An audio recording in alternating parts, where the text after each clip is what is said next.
গাজার পথে মানবিক ত্রাণ নিয়ে যাত্রা শুরু করেছিল গ্লোবাল সুমুদ ফ্লোটিলা, কিন্তু এখন সেই আশা ঝুঁকির মুখে পড়েছে।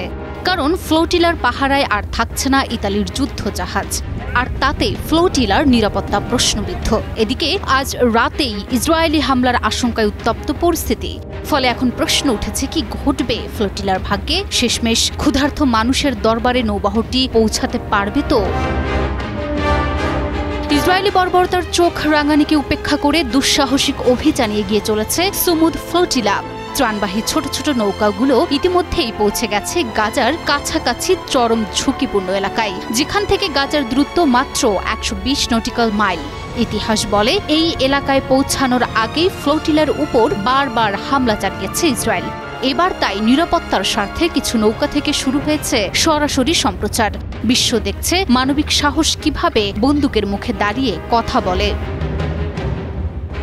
এরই মধ্যে ফ্লোটিলার ইতালীয় মুখপাত্র মারিয়া এলেনা দেলিয়া এক ভিডিও বার্তায় বলেছেন, আমরা ধারণা করছি ইসরায়েল আজ রাতে আক্রমণ করবে। সব সংকেত সেটাই বলছে।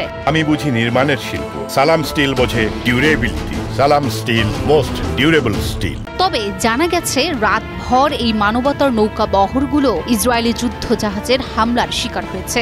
এই হামলার কথা জানিয়েছে তাদের ক্রু। হামলার সংখ্যা আরও বাড়িয়েছে গত সপ্তাহের ড্রোন হামলা। গ্রিস উপকূলে আন্তর্জাতিক জলসীমায় ফ্লোটিলাকে লক্ষ্য করে ছোড়া হয়েছিল স্ট্যান্ড গ্রেনেড ও বিস্ফোরক পদার্থ। যদিও ইসরায়েল দায় স্বীকার করেনি, তবুও তারা স্পষ্ট করে দিয়েছে গাজায় কোনো নৌকা পৌঁছাতে দেয়া হবে না।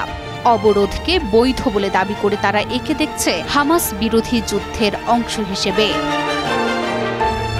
ফ্লোটিলাকে ঠেকিয়ে দিতে এতে থাকা লোকজনকে আটক করে কারাগারে নেওয়ার প্রস্তুতি নিয়েছে ইসরায়েল। ইসরায়েলি গণমাধ্যমের বরাত দিয়ে আল জাজিরা জানিয়েছে, ইসরায়েলের আশদোদ বন্দরে প্রায় 500 পুলিশ মোতায়েন করা হবে। পুলিশ কর্তৃপক্ষ অনুমান করছে, যারা ফ্লোটিলায় অংশ নিয়েছে তাদের আটক করে শীঘ্রই সেখানে নেওয়া হবে। কারণ গাজা ইসরায়েলি অবরোধ ভাঙার উদ্দেশ্যে রওনা হওয়া আন্তর্জাতিক অধিকার কর্মীদের নৌবহর গ্লোবাল সুমুদ ফ্লোটিলাকে ফিলিস্তিনের ছিটমহল পর্যন্ত পৌঁছাতে না দিতে দৃঢ় প্রতিজ্ঞ তেল আবিব। ইসরায়েলের সরকারি সম্প্রচার মাধ্যম কান জানিয়েছে, ইসরায়েলি নৌবাহিনীর বিশেষ বাহিনী শায়েতের 13-এর সদস্যরা নৌবাহিনীর অন্যান্য শাখার সদস্যদের সঙ্গে মিল হয়ে ফ্লোটিলার জাহাজগুলো নিয়ন্ত্রণ করবে। ফ্লোটিলার লোকজনকে নৌবাহিনীর জাহাজে নেওয়া হবে এবং পরে তীরে নামানো হবে।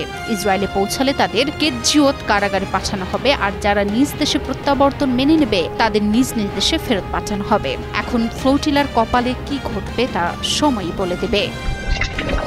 Desk report, News 24।